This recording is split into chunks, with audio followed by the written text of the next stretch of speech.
welcome to the YHELPtalk with Sarah. Today, we are here with Rashawn Webster of the ARC discussing independent living. Hi, Rashawn. Hello, Sarah. How are you? I'm good. How are you? I'm well.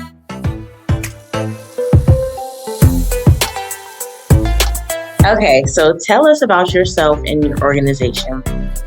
So my name is Rashawn Webster, and I am the Recreational Inclusion Coordinator here at the ARC of Greater Prince William.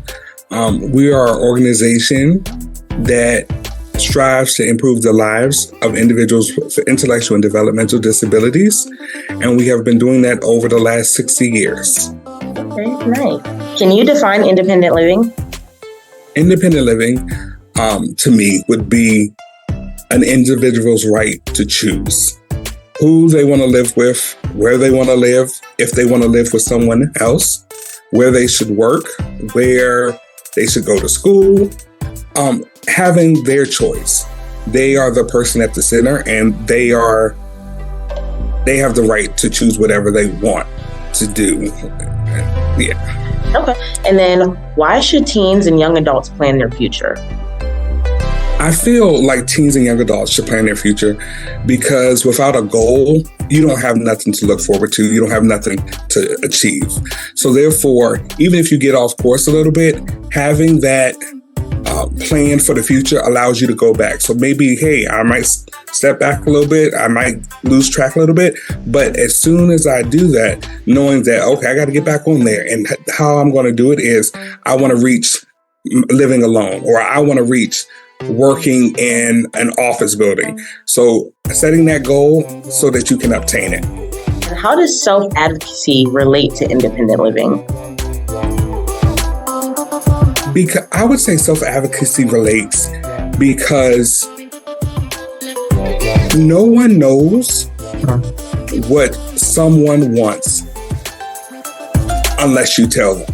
Right. So, that's just like me saying, Sarah, you chose for me to go out hiking and I don't like bugs and I don't like walking, so if I don't advocate for myself to say, hey, I don't like that, or I don't like living in this location, or I don't like steps. Well, we're not going to find me a house with steps because that's something that I don't like, So if you have to be your voice, you have to be the voice to say, I like this, I don't like this. And sometimes being a self-advocate is hard because you have to say, I don't like this. That's not helping me.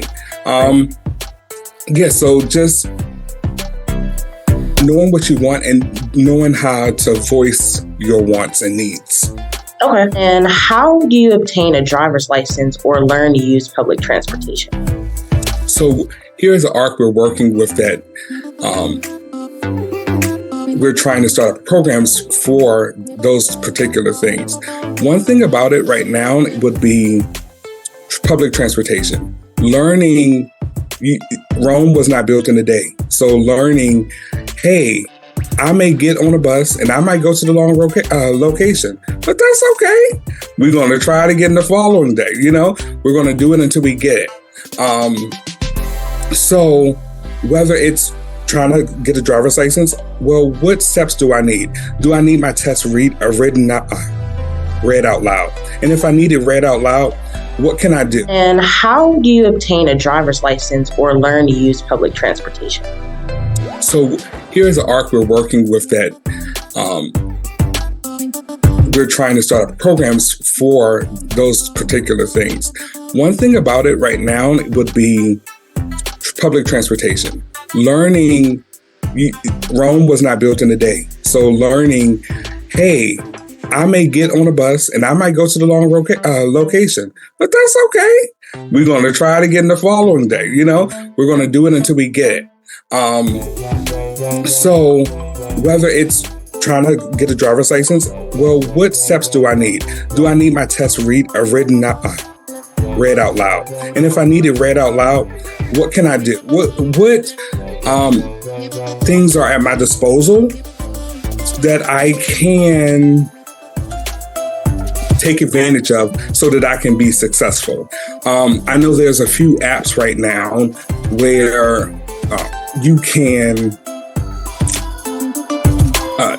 it will walk you through every step. The ARC of North Virginia has an independent living app, which it can tell you, okay, you go here for the bus stop. You're going to look for bus number 1. Bus number 1 is going to take you to this bus stop. You get off the bus and you get on bus number 2, and that's going to take you to the mall. So learning what works for you, and what assistants are out there, what apps. They always say there's an app for that. What app works, and yeah. And do you have any tips for getting a job?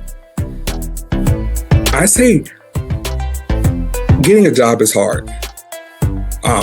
If you have a disability, if you don't have a disability, if you're young, if you're old, getting a job is hard sometimes. But one thing about it is, if you don't have a job, start out volunteering somewhere. Build that resume. Build the resume so that you can obtain some experience. And after building that resume and obtaining experience, you will hopefully find a job doing something that you like, and you have the experience behind it. So you're not just going up there to say, oh, just hire me. I don't have no experience. I volunteered. And hopefully I've seen this a lot of times where your volunteer job can turn into permanent employment, but you have to give it your all, whatever you're doing. Gotcha. And how does someone obtain an apartment or housing? So here at the ARC, we take the Medicaid waiver for our supported living program. And with that, the state pays for the support that you would need in order to live in one of our facilities. But also, you might say, hey, I feel like I can live by myself with a roommate. Knowing your budget, knowing what you can do, and then saying, hey, if I find a roommate that can pay half of this $1,000 a month, I think I can live there. And knowing how to apply with an application, and knowing where you want to live and what you can afford would be. How can teens develop a cooking and cleaning routine? So what I like to do is sit there and write out everything that needs to be done. Not saying that I'm going to do it all in one day. Again, I say Rome wasn't built in a day. But saying, okay, my clothes need to be washed. Well, how often do they need to be washed? Oh, I think I can get away with once a week.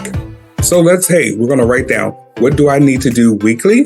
What do I need to do monthly? What do I need to do daily? And cooking will be one of those things daily. And then not only coming up with a routine, but okay, I need to go to the grocery store because I can't cook nothing that ain't there. So coming up with a plan to cook, to grocery shop first, sticking to that budget for grocery shopping, and then planning your meals accordingly to what you have gotten from the. And do you have any advice on how to create and stick to a budget? For me, so budgeting is hard. If you depend on me to log into my banking account and look at that, that doesn't work for me. I'm not that kind of learner. Mm-hmm. So what I like to do is, it's called the envelope budget.